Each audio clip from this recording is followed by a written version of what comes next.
Hi, magandang umaga sa inyo mga kasi. Kamusta na po kayong lahat? Naway nasa mabuti kayong kalagayan at mag-iingat kayo palagi mga kasawi. At ang ganda ng ating tatalakayin ito at tandaan nyo ito mga kababaihan kung ano ang gusto ng mga kalalakihan. At tandaan nyo po ito. Ano ang tatlong gusto ng isang lalaki na ginagawa sa kanila ng kanyang jowa or ang kanyang asawa mga kasawi? Ang una natin na gusto ng mga kalalakihan ay pagsilbihan sila mga kasawi. Alam niyo ba may mga lalaki talaga mga kasawi, gustong gusto nila na pinagsisilbihan sila.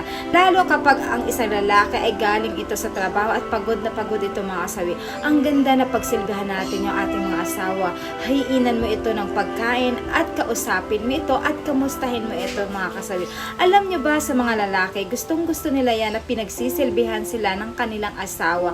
At syempre habang ito ay pinagsisilbihan mo, ay kamustahin mo siya kung ano ang nangyayari sa buong araw. Kasi maganda yun mga kasawi is nagkakaroon kayo ng communication na mag-asawa kapag once na ito ang iyong ginawa mga kasawi. At syempre ang mga kalalakihan kapag ganito ang ginagawa sa kanila ng kanilang asawa ay napapakilig natin sila. Dahil syempre sino ba naman yung lalaki na hindi kikiligin kapag ka ang babae ay hinahayinan siya at pinagsisilbihan siya ng kanyang mahal na asawa mga kasawi. At syempre like ko naman sinasabi na iba't iba ang kagustuhan ng mga kalalakihan pero kadalasan gustong-gusto ng mga lalaki na pinagsisilbihan sila mga kasawi. Ayan yung ating unang gusto. Ang pangalawa mga kasawi is palalahanan mo palagi. Alam mo ba may mga kalalakihan mga kasawi na gustong gusto nila na nire-remind sila ng mga kababaihan. For example mga kasawi, kapag ang asawa mo ay nag-travel ito sa malayo o nagtrabaho, alam mo ba, ang sarap sa feeling ng isang lalaki na lagi mong nire-remind na kumain ka na ba? Huwag kang magpapalipas ng gutom. Ang likod mo, lagi mo lagyan ng towel. Huwag mong hahayaan na matutuyuan ka. At higit sa lahat, huwag kang magpapagod lagi. At lagi mong tatandaan na mahal kita. Alam mo ba sa mga kalalakihan na gustong gusto nila yon? Kapag nakikita nila, kapag naririnig nila ang mga katagang yon na reminded mo mga kasawi, is kinikilig din syempre yung mga kalalakihan. Dahil ang mga lalaki kasi may type sila na ganun talaga yung babae na talagang pinalalahanan sila. Kahit alam na nila sa sarili nila na nakaya na nila yung sarili nila, pero masarap makatanggap sa isang lalaki na nire-remind sila ng kanilang mahal na asawa. At syempre, lagi ko namang sinasabi mga kasawi na iba't iba naman ang kagustuhan ng mga lalaki. Pero, kadalasan kasi gustong gusto ito ng mga lalaki kapag ka ito yung ginawa, yung nire-remind sila palagi mga kasawi.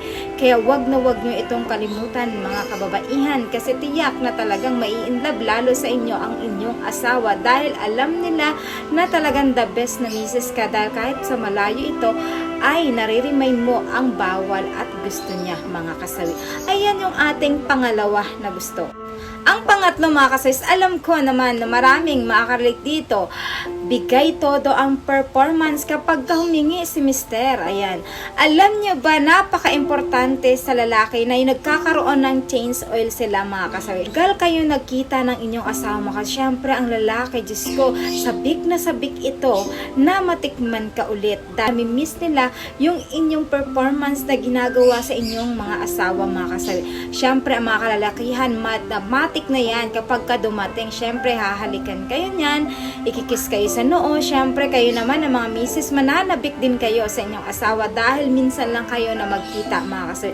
Kaya kailangan kapag humingi si mister, ibigay todo mo na ang iyong performance mga kasawi para naman masulit ang matagal nyong pag-change oil mga kasawi. At syempre naman mas masusulit ng inyong asawa kahit na hindi kayo masyadong nagkikita o hindi kayo masyado nagkakasama. Kapag once na kayo ay mag-change oil mga kasawi ay talaga namang 100% yung inyong performance pagdating sa lovemaking mga kasawi. Alam nyo ba napaka-importante ito sa mga kalalakihan mga kasawi na talagang pagdating ng asawa ninyo ibigay todo mo na, ihagod mo na lahat.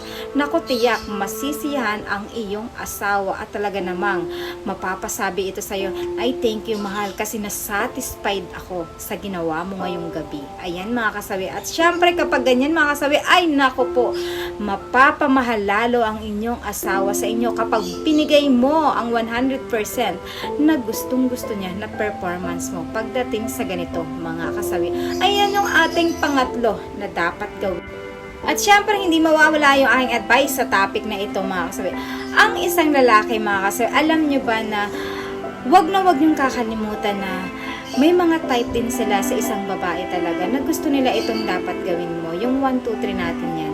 Lalo na yung napaka number 3 mga kasi napaka-importante ito sa mga kalalakihan. Para at least si Mister ay hindi maghanap ng iba at higit sa lahat is nakokontento sila kapag once na lahat ng performance ay binigay mo sa kanila. Pero lagi nyo naman sinasabi, diba? Ay nako, kahit na binigay ko na ang lahat, hindi pa rin ako kontento. Naghahanap pa rin ito ng babae. Pero kasi depende yun sa mga kababaihan mga kasawi. Kung talagang binigay nyo naman lahat ng 100% na 1, 2, 3 na ito mga kasawi at talaga ang lalaki ay nagluloko ito, isa lang ang ibig sabihin niya mga kasawi. May lalaki talaga na hindi nakokontento kahit na ginawa mo ng lahat ay nagluloko pa rin ito. Diba? Pero at least sa sarili mo ay wala kang dapat pagsisihan. Kasi nga naibigay mo naman yung best mo bilang asawa mo sa kanya mga kasawi. At syempre kayong mga kalalakihan naman kapag kaganito, lagi yung tatandaan na wag na kayong magluloko pa. Makontento kayo sa inyong mga asawa kasi nga ang kaligayahan ay panandalian lang ito. Pero ang pagsasama niya at pamilya niyo ay panghabang buhay na ito mga kasawi. At syempre yan lang aking advice mga kasawi. Maraming salamat sa patuloy na pagsusuporta ninyo sa akin sa walang sawang pag-share at pag-comment. Sa nga mga hindi pa po nakapag-subscribe mga kasawi, pwede na kayo mag-subscribe, pwede na rin kayo mag-follow para updated kayo sa topic ko araw-araw. Mahal kayo ng inyong advisor mga kasawi. Bye!